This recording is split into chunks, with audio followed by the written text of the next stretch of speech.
Oh, hey babes, Lacey here. It is a sweaty LA night, the perfect time to talk about trigger warning. Oh yay, my favorite topic.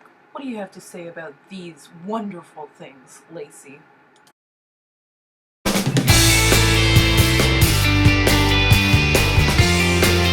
There's been a bunch of, verbal vomit about trigger warnings the past year or so.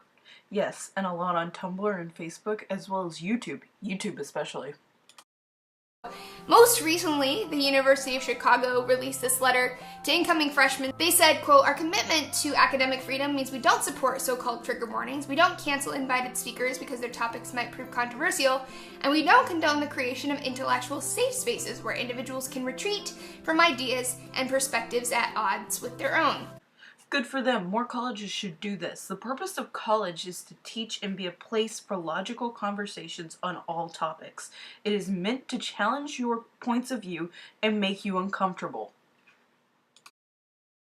The problem with this statement is the same problem with a lot of critiques of trigger warnings on the internet, and that's not what a trigger warning is. It is not a retreat from ideas and perspectives.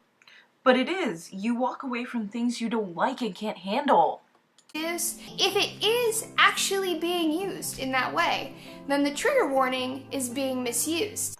So tell us, how would you use it, Lacey? I first became aware of trigger warnings when I was in college, but it was not in class, it was during an internship. I was working with domestic abuse survivors at a state agency. This sounds like bullcrap. Domestic abuse victims are not given trigger warnings.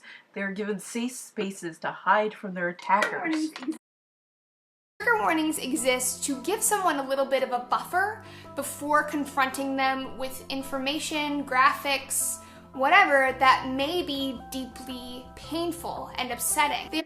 So how you are wording this, it sounds like this should be given to PTSD people as well. But the example you gave made it sound like they were only used there. They are specifically used in populations which may be experiencing higher levels of trauma to help them cope, compartmentalize, and keep moving forward. Then why are they being used on Tumblr and in college, where things like that are not really a thing, unless you live in a war-torn city? Now, I think where things got a little bit more complex and thus more controversial is when they were translated for usage in the blogosphere. How did it get complex? Now you have online communities that want very specific trigger warnings, people talking about very specific things. I don't think it's up to me to say, oh, people overuse trigger warnings or whatever. But I do think the demand for really specific trigger warnings in very general settings has been used to undermine the legitimacy and value of trigger warnings as a whole. I don't think they ever had any legitimacy. Another observation worth noting is that trigger warnings are part of a broader ideology where people's experiences and people's needs are taken into account. It's more of a nurturing culture. But we already have something in place to do that. These. Why would we get rid of something that works for something that is broken? Trigger warnings and the culture that surrounds them runs directly contradictory to hyper masculinity, where everyone's tough and we make fun of people who are weak little pussy crybabies. Yeah, but normal people don't do that. The backlash to trigger warnings isn't necessarily sexist, but I think that it is fueled by sexism. Okay. How is it fueled by sexism? I'm almost done with my very tired rant. I'm going to end on what I actually agree with the Dean on, and that's that controversial speakers, short of hate speech, should not be banned from speaking at universities.